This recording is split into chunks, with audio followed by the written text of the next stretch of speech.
অনেকে হয়তো মনে করে যে জনাব তারেক রহমান নির্বাচিত হয়েছে, বগুড়াবাসী সব মনে হয় বগুড়ায় চায়। নো মাননীয় স্পিকার, এইটা হচ্ছে বগুড়া উত্তর অঞ্চলে হাব। এখানে দীর্ঘদিন আগে থেকে বিমান ঘাঁটি ছিল। ওখান থেকে যদি বিমান ধরতে যাই তাহলে আমার সৈয়দপুরে 2 ঘন্টা জার্নি করে যেতে হয়। ওখান থেকে যদি বিমান ধরতে যাই তাহলে রাজশাহীতে যেতে হয় 2 ঘন্টা। মাননীয় স্পিকার, আপনি জানেন যদি রেলে চড়ে বগুড়ায় যেতে হয় 7 ঘন্টা সময় লাগে ঈশ্বর দিয়ে ঘুরতে।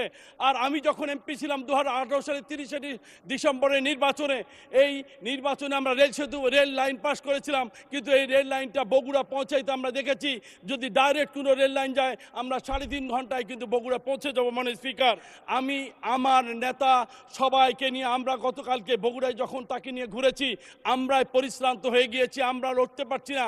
কিন্তু আমার নেতা যেভাবে জোরালোভাবে প্রায় 13টা প্রোগ্রাম করে তিনি মধ্যরাতে 2টায় তার গাড়ি বহরের সঙ্গে আমি ঢাকায় ফিরেছি। আমি বলতে চাই মাননীয় প্রধানমন্ত্রী জনাব তারেক রহমান যে স্পিডে ঘুরছে সেই স্পিডের চলমান গতিকে আরও সাবলীল করার জন্য বাংলাদেশ জাতীয়তাবাদী দল বিএনপি যেটা করছে আমরা সেটাকে বাস্তবায়ন করতে চাই। মাননীয় স্পিকার, মাননীয় প্রধানমন্ত্রীকে আমি ধন্যবাদ জানাই। তিনি 20 তারিখে বগুড়ায় গিয়েছিলেন। বগুড়া 150 বছরের ইতিহাসে সর্ববৃহৎ পৌরসভা 21টি ওয়ার্ড নিয়ে গঠিত। গত 20 তারিখে তিনি সেটাকে সিটি কর্পোরেশন ঘোষণা করেছে। মাননীয় প্রধানমন্ত্রীকে ধন্যবাদ জানান।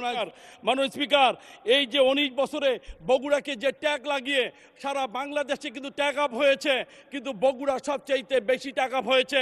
সে কোথায় কি করেছে? আমি এমন একজন আর্মি অফিসারের কথা শুনেছি যিনি বিগত সরকারের দায়িত্ব পেয়েছিল তাদের এসএসএফ বা সিএসএফ এর কারণে তাদের প্রধানমন্ত্রী প্রোটোকলে, কিন্তু দোষ ছিল তাকে শেষ প্রশ্নটা করা হয়েছিল আপনি বিয়ে কোথায় করেছেন? বাড়ি কুমিল্লা, বিয়ে করেছে বগুড়ায়, জন্য বগুড়ায় তার চাকরি। সেখান থেকে তার অ্যাপয়েন্টমেন্ট যেদিন দিবে অ্যাপয়েন্টমেন্ট লেটারের সময় ক্যান্সেল করে বলেছিল we are sorry, now we can go to the back to the pavilion.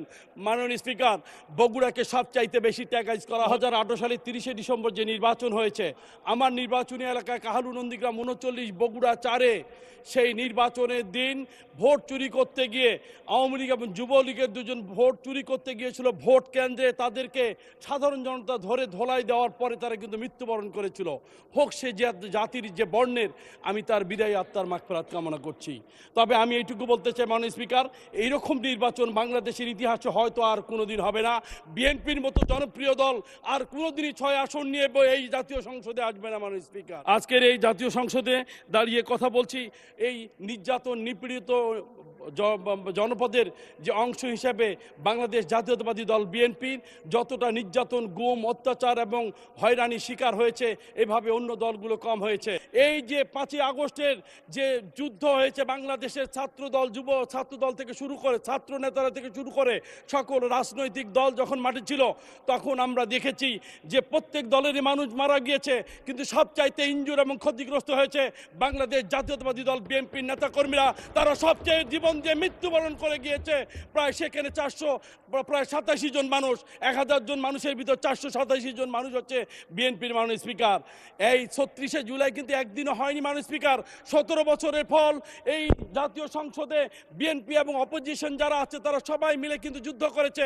আমরা দেখেছি সেই যুদ্ধেই কিন্তু ক্ষতিগ্রস্ত সবচাইতে বেশি আমাদের নেতা জনাব তারেক রহমান। মাননীয় স্পিকার।